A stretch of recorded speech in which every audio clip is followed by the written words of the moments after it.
20년 만에 그 상봉한 형제들과 상봉한 요셉은 그들을 극진히 이제 환대합니다. 특별히 그 바로 왕이 이제 요셉을 총애를 했기에 그 마음이 이제 그의 형제들과 그 가족들에게까지 미치게 되죠.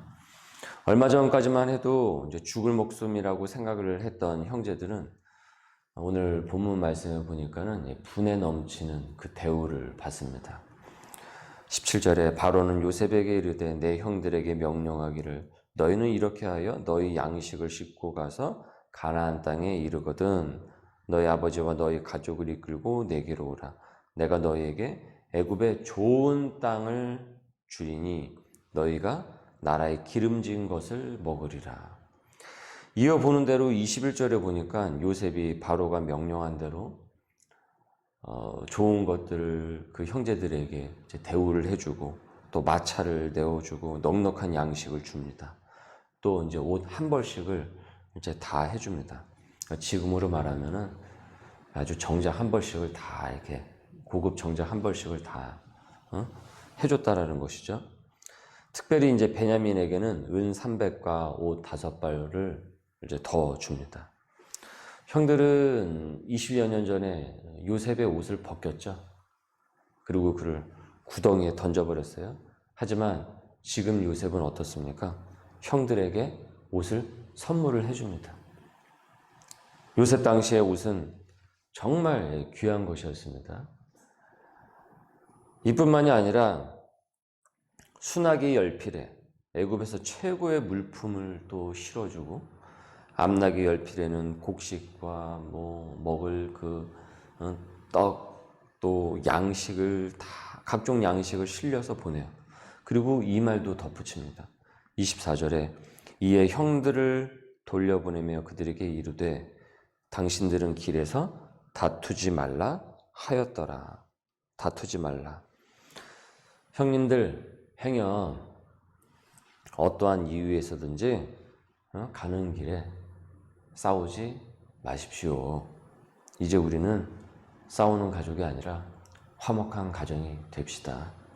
화내는 가족이 아니라 이제는 우리는 서로 웃는 가족이 됩시다. 형제들은 이제 애굽 땅에서 이제 올라가서 가나안 땅에 이제 이르게 돼요. 요셉이 준 그 선물을 가득 싣고 이제 오게 되죠. 많은 선물을 들고 집에 이제 도착을 합니다. 그리고 그 모습을 이제 야곱과 그 가족들이 이제 보게 되죠. 놀랐습니다. 그리고 이윽고 아버지 야곱에게는 요셉이 살아있고, 그런데 그 살아있는 모습이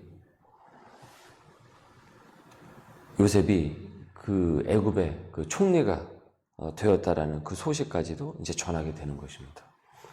죽은 줄로만 알았던 아들 요셉이 살아있고, 그리고 그것도 애굽의 그 총리가 되었다라는 그 소리에 어리둥절했다라고 하죠. 이 야곱이 20절에 알려 이르되 요셉이 지금까지 살아있어 애굽 땅 총리가 되었더이다. 야곱의 그들의 말을 믿지 못하여 어리둥절하더니. 그렇죠. 그걸 어떻게 믿을 수가 있겠습니까? 살아있다라는 것도 믿기가 힘든데, 그 요셉이 그 당시에 가장 강대국인 그 애굽에 외국인이 어떻게 그 나라에 그 애굽에서 그 총리가 되었다라는 그 소식까지 들으니 믿기지 않는 일이 벌어지게 된 거죠. 그리고 요셉이 이제 야곱을 태우기 위해서 이제 보내온 그 마차를 보고서야 이제 제정신이 들고 이제 기운을 차리게 되었습니다. 너무 기쁘고 감사해서 이제는 어서 요셉을 보러 가기를 간절히 지금 이 야곱은 원하고 있습니다. 요셉의 가족들은 요셉으로 인해서 어떻습니까? 이 기근 중에, 이 흉년 중에 목숨을 건질 수 있었을 뿐만이 아니라 지금도 여전히 흉년 중인 거죠. 기근 중이죠. 분에 넘치는 그 대우와 대접을 받고 있단 말이에요. 지금 이 각박한 이 황폐한 이 세상 가운데서도. 그런데 여러분 가만히 보면은 사실 이 형제들이 이런 대우를 받을 자격이 있습니까? 없습니까? 전혀 없습니다. 전혀 없어요. 오히려 벌을 받아야 마땅하지 않겠습니까? 과거의 그 죄에 대해서. 하지만 이들은 자격이 없음에도 불구하고 지금 요셉으로 인해서 애굽의 갖은 선물과 대우를 받는 그 은혜를 누리고 있습니다. 그리고 여전히 지금은 흉년이에요. 기근 중에 있단 말이에요. 여러분, 은혜라는 것은 일방적입니다. 은혜는 일방적입니다. 쌍방이 아니에요. 일방적입니다. 어떤 자격이 되어서 무언가를 해서 받은 것은 은혜가 아니에요. 그것은 대가죠, 대가. 내가 무언가를 해서 내가 받은 대가. 은혜는 자격이 없음에도 그 혜택을 누리는 것입니다. 자격이 없음에도 그 혜택을 누리는 것이에요. 그것이 바로 은혜입니다. 그래서 은덕이라고 하죠. 형제들은 바로 그 은혜를 누리게 된 것입니다.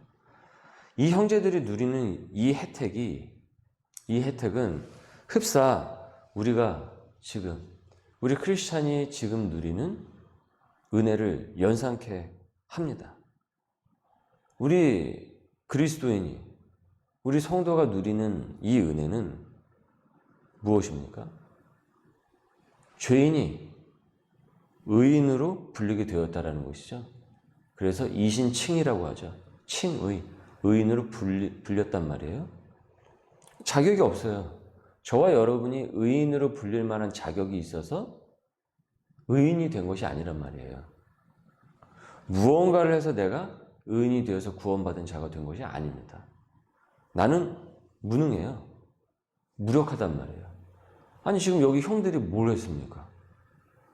형들이 뭘 했습니까? 한 게 아무것도 없죠. 한 게 무엇이 있습니까? 요셉에게 뭘 해줬습니까? 애굽에 무엇을 해줬습니까? 한 거 아무것도 없습니다. 일방적으로 이들은 받은 것밖에 없어요.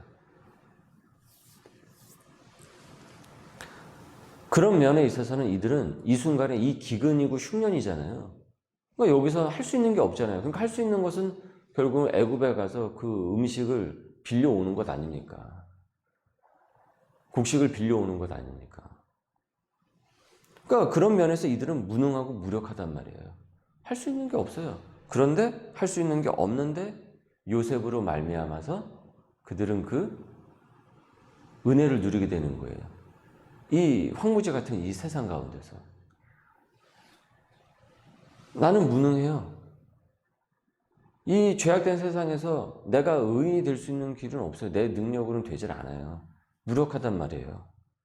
그러나 그리스도께서 값없이 나를 위해서 십자가를 주셨고 이것을 우리가 믿음으로써 우리가 그 혜택을 누리게 되었습니다. 그래서 이신칭의가 되는 것이에요. 그래서 구원의 혜택인 그 은혜를 내가 받고 누리게 되었다는 것이죠. 마치 형들은 아무것도 한 것이 없음에도 요셉으로 인해 그 은혜를 누리듯 우린 예수 그리스도를 통해서 그 은혜를 우리가 누리게 된 것입니다. 그래서 신약에 나와 있는 그 예수 그리스도의 그 은혜가 지금 오늘 본문에 나와 있는 이 요셉과 이 형제들의 이 모습이 그와 같은 그 신약의 말씀을 우리에게 주는 그 말씀을 지금의 이 요셉과 형제들이 그림자로서 우리에게 모형으로서 우리에게 보여주고 있는 것입니다. 그래서 우리는 여기서 이 메시지를 읽어낼 수가 있어야 됩니다. 아, 저 형제들이 자격이 없음에도 불구하고 저 은혜를 받는구나. 저 이 기근이라고 하는 저 흉년이라고 하는 저 세상에서 우리도 이 죄악된 세상 가운데서 나도 지금 하나님께 그 은혜를 받아서 하나님의 백성이 되었구나. 우리가 이것을 읽어낼 수 있어야 된다는 거죠. 그렇게 우리는 먼저 이것을 감사할 수 있어야 됩니다. 그래서 이전처럼 불평 가운데서 우리가 살 수가 없습니다. 싸우면서 살 수가 없는 것입니다. 다툼 가운데 살 수가 없습니다. 요셉이 형들에게 가는 도중에 싸우지 말라라고 했죠. 불평하면서 싸우며 살지 말라라는 것이죠. 은혜를 받았으니까 이제 은혜를 받은 자들답게 어떻게 하라는 겁니까? 화목하라는 조언이란 말이죠. 우리도 하나님과 어떻게 되었습니까? 화평케 되었어요. 화목케 되었습니다. 예수님의 십자가로 인해서 우리는 예수님의 십자가가 아니었다고 한다면 우리는 죄인이기 때문에 하나님과 그 막힌 담 때문에 우리는 하나님과 멀어진 사이였습니다. 그러나 그 막힌 담을 허무시고 예수 그리스도의 십자가로 인해서 우리가 이제는 진노의 자녀가 아니라 은혜의 자녀가 되었단 말이에요. 그래서 에베소서 2장 3절에서 5절 무엇이라고 했습니까? 전에는 우리도 다 그 가운데서 우리의 육체 욕심을 따라 지내며 육체와 마음에 원하는 것을 하여 다른 이들과 같이 본질상 진노의 자녀이었더니 우리는 본질상 진노의 자녀였던 거예요. 그러나 4절에 보니 긍휼이 풍성하신 하나님이 우리를 사랑하신 그 큰 사랑을 인하여 허물로 죽은 우리를 그리스도와 함께 살리셨고 그러니까 너희는 은혜로 구원을 받은 것이다. 은혜로 구원을 받은 것이다. 그러니까 형제들은 이런 은혜를 받았기에 이제 앞으로 어떻게 살아야 되겠습니까? 은혜 받은 자답게 살아야 하는 것이죠. 그래서 가는 길에 싸우지 마소서. 이 말에 은혜 받은 자가 지켜야 할 그 은혜의 그 도리가 있는 것입니다. 여러분, 우리는 그 은혜의 도리를 우리는 다 알고 있습니까? 은혜 받은 사람답게 복음의 사람으로서 내가 머물고 있는 그 자리를 복음의 그 은혜로서 화평케 하고 있습니까? 아니면 여전히 그 가운데서 다툼의 영역에 있습니까? 그래서 우리도 은혜를 받았기 때문에 주 안에서 우리가 발전을 하고 우리의 나쁜 습성과 본성을 그 개혁을 하고 성화를 이루어 가는 것입니다. 그리고 나에게 주어진 그 자리를 복음의 자리로 한 평이라도 더 넓혀가는 그 사명이 내게 맡겨진 것입니다. 왜 그렇습니까? 내가 바로 하나님의 사람인 의인으로 부름을 받았기 때문에 이 거룩한 사명을 감당하는 것이 교인인 것이고 그 교인들이 모여서 결국은 교회인 것입니다. 그리고 그 교회가 그 복음의 사명을 감당해 나가는 것이죠. 오늘도 우리 오늘 본문의 말씀을 깊이 상고하시고 여러분의 노트에 오늘의 묵상한 것을 쭉 기록을 하실 수 있기를 바랍니다. 그래서 오늘도 복음을 전하는 은혜 받은 사람답게 복음의 사람으로 살아나가기를 주님의 이름으로 소망합니다. 기도하겠습니다.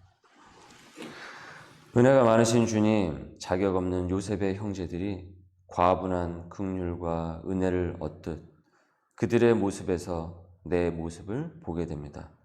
죄인에서 의인으로 그리스도인으로 부름받았음을 은혜 받은 자이로라 라는 그 말씀을 기억을 하면서 은혜 받은 자답게 소명인답게 살아가게 하여 주옵소서.